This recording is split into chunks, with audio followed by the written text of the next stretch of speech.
જય શ્રી કૃષ્ણ પ્રિય દર્શક મિત્રો, મારી આ યુટ્યુબ ચેનલ શ્રી હરિભક્તિ રસમાં તમારા બધાનું હાર્દિક સ્વાગત છે. આજના વિડીયોમાં આપણે શ્રી દુર્ગા સપ્તશતીનો 3જો અધ્યાય શ્રવણ કરીશું, જેનું નામ છે મહિષાસુર વધ. બોલો શ્રી દુર્ગા માતાની જય. જગદંબાના શ્રી અંગોની કાંતિ ઉદયકાળના હજારો સૂર્યો સમાન છે. તેઓ લાલ રંગની રેશમી સાડી પહેરેલા છે. તેમના ગળામાં મુંડમાળા શોભી રહી છે. બંને સ્તનો પર લાલ ચંદનનો લેપ લગાડેલો છે. તેઓ પોતાના કર કમળોમાં જપ માલિકા, વિદ્યા અને અભય તથા વરદાન નામની મુદ્રાઓ ધારણ કરી રહેલા છે. 3 નેત્રોથી સુશોભિત મુખારવિંદ ઘણું જ શોભી રહ્યું છે. તેમના મસ્તક પર ચંદ્રમા અને સાથે જ રત્નમય મુગટ બાંધેલો છે અને તેઓ કમળના આસન પર વિરાજમાન છે. આવા દેવીને હું ભક્તિપૂર્વક વંદન કરું છું. ઋષિ કહે છે, દૈત્યોની સેનાને આ પ્રમાણે નષ્ટભ્રષ્ટ થતી જોઈને મહાદૈત્ય સેનાપતિ ચિક્ષુર ક્રોધે ભરાઈને અંબિકા દેવી સાથે યુદ્ધ કરવા માટે આગળ વધ્યો.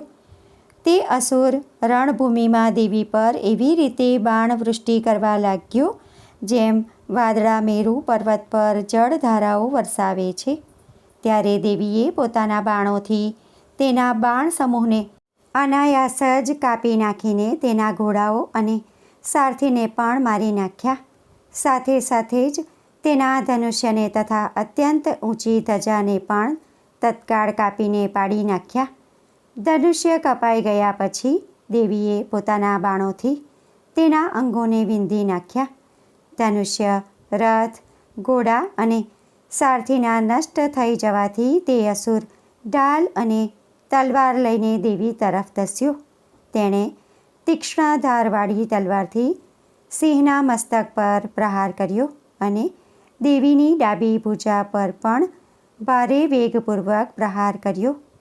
હે રાજન, દેવીની ભુજાને સ્પર્શતા જ તે તલવાર તૂટી ગઈ અને પછી તો ક્રોધથી આંખો લાલ કરીને તે રાક્ષસે હાથમાં ત્રિશૂળ લીધું અને તેને તે મહાદૈત્યે ભગવતી ભદ્રકાળી પર ચલાવ્યું.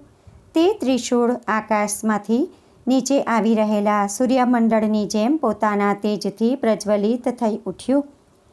તે ત્રિશૂળને પોતાની તરફ આવતું જોઈને દેવીએ પણ સામે ત્રિશૂળનો પ્રહાર કર્યો. તેનાથી તે અસુરના ત્રિશૂળના સેંકડો ટુકડા થઈ ગયા. તેની સાથે જ તે મહાદૈત્ય ચિક્ષુર પણ માર્યો ગયો. મહિષાસુરના સેનાપતિ તે મહાપરાક્રમી ચિક્ષુરના માર્યા ગયા પછી દેવતાઓને ત્રાસ આપનારો ચામર નામનો અસુર હાથી પર ચડીને આવ્યો. તેણે દેવી પર શક્તિનો પ્રહાર કર્યો, પરંતુ જગદંબાએ પોતાના હુંકારથી જ તેને તેજહીન કરી દઈને તત્કાળ ધરતી પર ઢાળી દીધો. શક્તિને તૂટીને પડી ગયેલી જોઈને ચામરને ઘણો ક્રોધ થયો. હવે તેણે ત્રિશૂળ ચલાવ્યું, પરંતુ દેવીએ તેને પણ પોતાના બાણોથી કાપી નાખ્યું. એ દરમિયાન જ દેવીનો સિંહ ઉછળીને હાથીના માથા પર ચઢી બેઠો અને ખૂબ બળપૂર્વક તે દૈત્ય સાથે બાહુયુદ્ધ કરવા લાગ્યો. તે બંને લડતા લડતા હાથી ઉપરથી નીચે જમીન પર આવી ગયા અને અત્યંત ક્રોધે ભરાઈને એકબીજા પર ભયંકર પ્રહારો કરતા લડવા લાગ્યા. ત્યારબાદ સિંહ ભારે વેગથી આકાશ તરફ ઉછળ્યો અને ત્યાંથી નીચે પડતી વખતે તેણે પોતાના પંજાઓના પ્રહારથી ચામરનું માથું ધડથી અલગ કરી દીધું. આ જ પ્રમાણે દૈત્ય ઉદગ્ર પણ શિલાઓ, વૃક્ષો વગેરેનો માર ખાઈને યુદ્ધભૂમિમાં દેવીના હાથે માર્યો ગયો તથા દૈત્ય કરાલ પણ દાંત, મુક્કા અને થાપડતોના પ્રહારથી ધરાશાયી થઈ ગયો. ક્રોધે ભરાયેલા દેવીએ ગદાના પ્રહારથી દૈત્ય ઉદ્ધવતના પણ ચૂરેચૂરા કરી નાખ્યા. બિંદીપાલથી વાષ્કલને અને બાણોથી તાંબ્રા તથા અંધકને હણી નાખ્યા. 3 નેત્રોવાળા પરમેશ્વરીએ ત્રિશૂળથી ઉગ્રાસ્ય, ઉગ્રવીર્ય તથા મહાહનુ નામના દૈત્યોને મારી નાખ્યા. તલવારના પ્રહારથી વિડાલના માથાને ધડથી કાપીને નીચે નાખ્યું. દુર્ધર અને દુર્મુખ આ બે દૈત્યોને પણ પોતાના બાણોથી યમલોકમાં મોકલી આપ્યા. આ પ્રમાણે પોતાની સેનાનો સંહાર થતો જોઈને મહિષાસુરે પાડાનું રૂપ ધારણ કરીને દેવીના ગણોને ત્રાસ આપવાનું શરૂ કર્યું. કેટલાકને માથાથી પ્રહાર કરીને, કેટલાક ઉપર ખરીઓના પ્રહાર કરીને, કોઈને પૂંછડાથી મારીને, કેટલાકને શિંગડાથી ચીરી નાખીને, કેટલાક ગણોને વેગથી, કેટલાકને સિંહ ગર્જનાથી, કેટલાકને ગુમાવીને તો કેટલાયને નિશ્વાસના ફૂંફાડાથી ધરતી પર ઢાળી દીધા. આ પ્રમાણે ગણોની સેનાને ઢાળી દઈને તે અસુર મહાદેવીના સિંહને મારી નાખવા ધસ્યો. આને લીધે જગદંબાને ઘણો ક્રોધ થયો. આ તરફ મહાપરાક્રમી મહિષાસુર પણ ક્રોધે ભરાઈને પોતાની ખરીઓથી જમીન ખોદવા લાગ્યો અને પોતાના શિંગડાથી ઊંચા ઊંચા પર્વતોને ઉંચકીને ફેંકવા માંડ્યો અને ગરજવા લાગ્યો. તે વેગપૂર્વક આંટા મારી રહ્યો હતો. તેને કારણે પૃથ્વી વિક્ષુબ્ધ થઈને ફાટવા લાગી.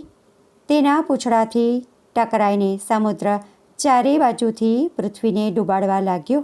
ફંગોળતા શિંગડાઓના પ્રહારથી ચીરાઈ જઈને વાદળાઓના ટુકડે ટુકડા થઈ ગયા. તેના શ્વાસના પ્રચંડ વાયુના વેગથી ઉડેલા સેંકડો પર્વતો આકાશમાંથી નીચે પડવા લાગ્યા. આ પ્રમાણે ક્રોધે ભરાયેલા તે મહાદૈત્યને પોતાના તરફ આવતો જોઈને દેવી ચંડિકાએ તેનો વધ કરવા માટે ભયંકર ક્રોધ કર્યો. તેમણે પાશ ફેંકીને તે મહાન અસુરને બાંધી દીધો. તે મહાયુદ્ધમાં બંધાઈ જવાથી તેણે પાડાનું રૂપ ત્યજી દીધું અને તત્કાળ તે સિંહના રૂપમાં પ્રગટ થયો. તે અવસ્થામાં તેનું માથું કાપી નાખવા જગદંબા જેવા તત્પર થયા કે તરત જ તે ખડગધારી મનુષ્યના રૂપમાં દેખાવા લાગ્યો. ત્યારે દેવીએ તરત જ બાણોનો વરસાદ વરસાવીને ઢાલ અને ખડગ સહિત તે મનુષ્યને પણ વીંધી નાખ્યો. એટલામાં જ તે મહાન ગજરાજના રૂપમાં ફેરવાઈ ગયો તથા પોતાની સૂંઢથી દેવીના મહાન સિંહને ખેંચવા લાગ્યો અને ગરજવા લાગ્યો. ખેંચતી વખતે તેની સૂંઢને દેવીએ ખડગથી કાપી નાખી. ત્યારે તે મહાદૈત્યે ફરીથી પાડાનું શરીર ધારણ કરી લીધું અને પહેલાંની જેમ જ ચરાચર પ્રાણીઓ, પદાર્થો સહિતના ત્રણેય લોકોને સંક્ષુબ્ધ કરવા લાગ્યો. ત્યારે ક્રોધે ભરાયેલા જગતજનની વારંવાર ઉત્તમ મધુપાન કરતા આંખો લાલ કરીને હસવા લાગ્યા. ત્યાં તો બળ અને પરાક્રમના મદથી છકી ગયેલો તે દૈત્ય ગરજવા લાગ્યો અને પોતાના શિંગડા વડે ચંડિકા ઉપર પર્વતો ફેંકવા લાગ્યો. તે સમયે દેવી તેમના વડે ફેંકાયેલા તે પર્વતોને પોતાના બાણોના સમૂહથી ચૂરેચૂરા કરી નાખતા બોલ્યા.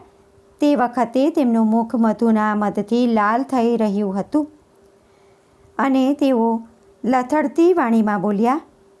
દેવી બોલ્યા, અરે મૂર્ખ, જ્યાં સુધી હું મધુપાન કરી લઉં ત્યાં સુધી તું ક્ષણવાર માટે ખૂબ ગરજી લે. મારા હાથે અહીં તારું મોત થઈ જતાં હવે સત્વરે દેવતાઓ પણ ગરજવા લાગશે. ઋષિ કહે છે. આમ કહીને દેવી ઉછળ્યા અને તે મહાદૈત્ય પર ચઢી બેઠા. પછી પોતાના પગથી તેને દબાવીને તેમણે ત્રિશૂળથી તેના ગળામાં ઘા કર્યો. તેમના પગથી દબાયેલો હોવા છતાં પણ તે મહિષાસુર પોતાના મુખેથી બીજા રૂપમાં બહાર નીકળવા લાગ્યો. પણ હજી અડધા શરીરે જ તે બહાર નીકળવા પામ્યો હતો ત્યાં જ દેવીએ પોતાના પ્રભાવથી તેને અટકાવી દીધો. અડધો જ નીકળ્યો હોવા છતાં પણ તે મહાદૈત્ય દેવી સાથે યુદ્ધ કરવા લાગ્યો. ત્યારે દેવીએ ઘણી મોટી તલવારથી તેનું મસ્તક કાપી નાખ્યું. પછી તો હાહાકાર કરતી દૈત્યોની સઘળી સેના ભાગી ગઈ અને સમસ્ત દેવતાઓ અત્યંત પ્રસન્ન થઈ ગયા. ત્યારે દિવ્ય મહર્ષિઓ સહિત દેવતાઓએ દુર્ગા દેવીનું સ્તવન કર્યું. ગંધર્વપતિઓ ગાવા લાગ્યા અને અપ્સરાઓ નૃત્ય કરવા લાગી. શ્રી માર્કંડેય પુરાણમાં સાવર્ણિક મન્વંતર કથા અંતર્ગત દેવી મહાત્મ્યમાંનો મહિષાસુર વધ નામનો 3જો અધ્યાય સમાપ્ત. બોલો શ્રી દુર્ગા માતાની જય. ભક્તો, આજના વિડીયોમાં આપણે શ્રી દુર્ગા સપ્તશતીનો 3જો અધ્યાય શ્રવણ કર્યો છે. આશા કરું છું કે આજનો વિડીયો તમને પસંદ પડ્યો હશે અને ઉપયોગી લાગ્યો હશે. વિડીયો તમને પસંદ પડ્યો હોય અને ઉપયોગી લાગ્યો હોય તો વિડીયોને લાઈક કરી બીજા લોકો સુધી વિડીયોનો પ્રચાર કરજો, જેથી બીજા લોકો પણ શ્રવણ કરી શકે અને તે પુણ્યના પણ તમે ભાગીદાર થાવ.